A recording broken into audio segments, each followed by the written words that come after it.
ओम प्रिय आत्मन, आप सब में बसे प्रभु को मेरा कोटि कोटि नमन। आत्मन, आपका स्वागत है हमारी इस बेहद खास चर्चा में।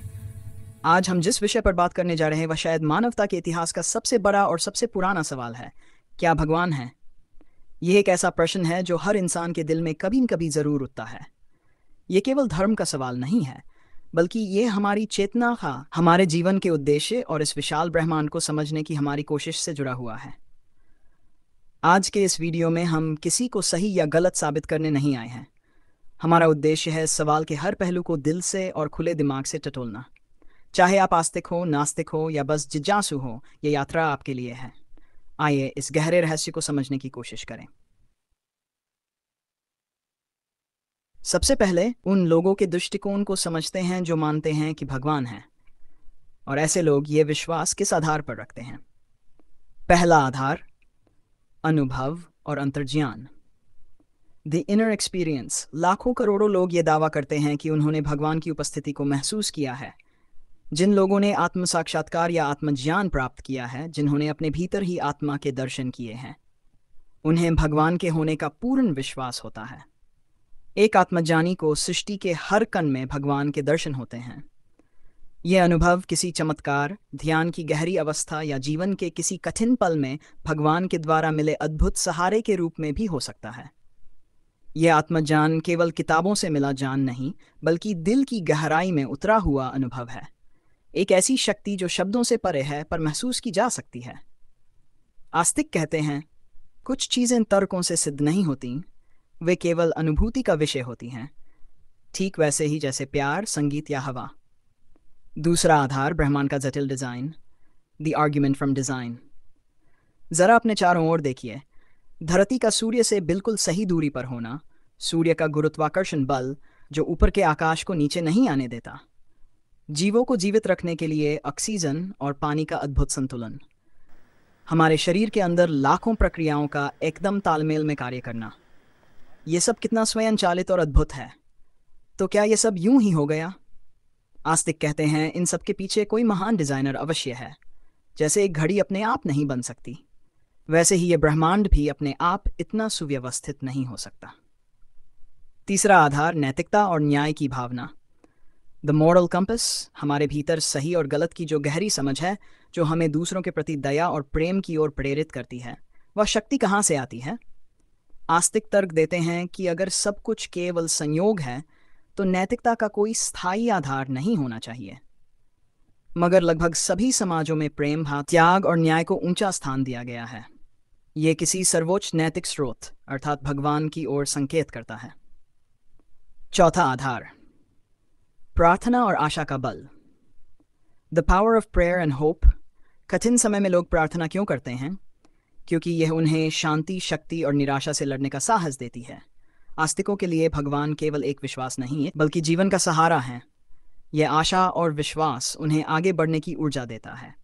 जब विज्ञान या तर्क जवाब देना बंद कर देते हैं, तब यही विश्वास जीवन को अर्थ और दिशा देता है। अब आइए उस पक्ष को भी समझें जो भगवान के अस्तित्व को नहीं मानता। उनके तर्क भी बेहद सशक्त और तार्किक हैं। पहला तर्क, प्रमाण की कमी। The lack of empirical evidence. नास्तिकों का सबसे बड़ा तर्क है, प्रमाण कहाँ है? उनका कहना है कि अगर भगवान है तो उन्हें वैज्ञानिक रूप से देखा, मापा या सिद्ध किया जा सके। जिस चीज को आप सिद्ध नहीं कर सकते, उसे एक तथ्य के रूप में कैसे स्वीकार कर सकते हैं? उनके अनुसार अब तक भगवान के अस्तित्व का कोई ठोस, सार्वभौमिक रूप से स्वीकार्य वैज्ञानिक प्रमाण नहीं मिला। दूसरा तर्क, बुराई और पीड़ा की समस्या। The problem of evil and suffering. नास्तिक कहते हैं, अगर भगवान सर्वशक्तिमान और सर्वदयालु हैं, तो इस दुनिया में इतना दुख, युद्ध, बीमारी और प्राकृतिक आपदाएं क्यों हैं? एक अच्छा परमपिता अपने ही बच्चों को इतना पीड़ित कैसे देख सकता है? या तो वह सर्वशक्तिमान नहीं है, या फिर सर्वदयालु नहीं है, और यदि वह दोनों है, अस्तित्व में नहीं है। तीसरा तर्क, धर्मों का विरोधाभास। The contradiction of religions. दुनिया में हजारों धर्म हैं, और हर एक ये दावा करता है कि उसका भगवान ही सच्चा है। कहीं भगवान साकार है तो कहीं निराकार, कहीं के नियम अलग हैं, कहीं सिद्धांत। नास्तिक कहते हैं, अगर एक ही सच्चा भगवान होता तो उसके बारे में इतनी असंगतियां क्यों होती? ये दर्शाता है कि भगवान की अवधारणा मनुष्य की अपनी सांस्कृतिक कल्पना और कहानियों का परिणाम है। विज्ञान का दृष्टिकोण, द लॉजिक ऑफ साइंस। जो बातें पहले रहस्य थीं, जैसे बिजली, बारिश, ग्रहों की गति, विज्ञान ने उन्हें समझा दिया। नास्तिकों का मानना है कि ब्रह्मांड की उत्पत्ति और जीवन के विकास को विज्ञान के सिद्धांतों जैसे बिग बैंग और विकासवाद से समझाया जा सकता है, जिसके लिए किसी दैवीय हस्तक्षेप की आवश्यकता नहीं। अब आइए इस प्रश्न के कुछ और आयामों को समझें, जो आस्तिक और नास्तिक दोनों के विचारों के बीच एक सेतु बनाते हैं। भगवान एक ऊर्जा के रूप में, गॉड एज एन एनर्जी। कई आधुनिक विचारक और आध्यात्मिक गुरु भगवान को किसी व्यक्ति विशेष के रूप में नहीं, बल्कि एक सर्वव्यापी शक्ति या ऊर्जा के रूप में देखते हैं। भगवान वह शक्ति है जो ब्रह्मांड को चलाती है। भगवान वह चेतना है जो हर जीवित प्राणी में विद्यमान है। इस दृष्टिकोण में ये मायने नहीं रखता कि आप उसे क्या नाम देते हैं, ईश्वर, अल्लाह, प्रकृति, ब्रह्मांड या सिर्फ प्रेम। महत्वपूर्ण यह है कि आप उस शक्ति के साथ कैसे तालमेल बिठाते हैं। यह विचार विज्ञान के ऊर्जा संरक्षण के सिद्धांत से भी मेल खाता है, जो कहता है कि ऊर्जा नष्ट नहीं होती, केवल रूप बदलती है। आस्तिकता जीवन को एक उद्देश्य देती है, कर्मों के लिए जवाबदेही तय करती है और मृत्यु के बाद भी एक आशा बनाए रखती है। नास्तिकता व्यक्ति को अपने कर्मों के लिए पूरी तरह जिम्मेदार बनाती है। वह स्वयं ही अपने जीवन का निर्माता होता है और हर पल का सदुपयोग कर अपने भौतिक जीवन को ही मूल्यवान मानता है। दोनों ही दृष्टिकोण अंततः मानव मूल्यों, प्रेम, दया और त्याग को बढ़ावा देते हैं। एक नास्तिक व्यक्ति, जो भले ही भगवान में विश्वास न रखता हो, पर अपने अच्छे बुरे कर्मों के लिए स्वयं जिम्मेदार हो और प्रेम, सद्भाव, त्याग व सेवा के भाव से निस्वार्थ अपना कर्तव्य निभाता हो, तो वह भगवान का प्रिय योगी ही है। स्वयं भगवान श्री कृष्ण ने गीता में कहा है, ऐसा व्यक्ति भी किसी कर्मयोगी से कम नहीं, बस थोड़ा अंतर रह जाएगा, लेकिन वह भी भगवान को प्रिय होगा।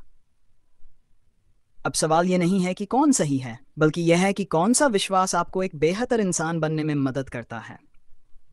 अगर आप भगवान को नहीं मानते, लेकिन आप एक अच्छे इंसान हैं, तो आप कहीं न कहीं भगवान के बहुत पास ही हैं। इसीलिए एक मत यह भी है कि इस जगत में कोई भी नास्तिक वास्तव में नहीं है। सबसे महत्वपूर्ण यह है कि जिसने भी भगवान के दर्शन आत्मा रूप में किए हैं, उन्हीं कभी भगवान के होने में संदेह था।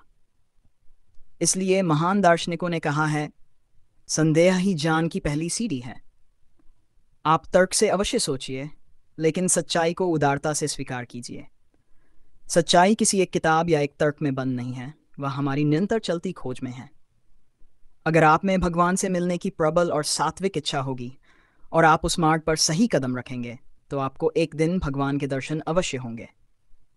और वे कहीं बाहर नहीं हैं, बल्कि आपके अंदर ही विराजमान हैं। ये पूरी सृष्टि भगवान का एक तिलस्म है, और उस तिलस्म की चाबी भगवान ने हर मनुष्य को दी है। हम अपनी ही गलत सोच और कर्मों के कारण उस गहराई तक पहुंच नहीं पाते। इन्हीं गलत दिशा वाले कर्मों के कारण समाज में असमानता दिखाई देती है। भगवान ने कर्म करने की स्वतंत्रता सबको समान रूप से दी है, और सभी में समान रूप से विराजमान होकर हमें कर्म करने की शक्ति प्रदान की है। सबसे महत्वपूर्ण यह है कि आप इस जीवन को कैसे जी रहे हैं। क्या आप दयालु हैं? क्या आप सीखते रहते हैं? क्या आप स्वयं को और दूसरों को प्रेम करते हैं? भगवान का अस्तित्व एक व्यक्तिगत सत्य है। इसे तर्क से नहीं, बल्कि जीवन के आचरण से सिद्ध किया जाता है। अपनी राह स्वयं खोजिए, सवाल करते रहिए और एक दयालु प्रेम में जीवन जिए। क्या भगवान है, या यह केवल एक सुंदर कल्पना है? अपने विचार, अनुभव और सवाल नीचे कमेंट में ज़रूर साझा करें। ये चर्चा यहीं समाप्त नहीं होती। मिलते हैं अगली बार एक और गहरी आध्यात्मिक चर्चा के साथ। धन्यवाद। हरि ओम तत् सत।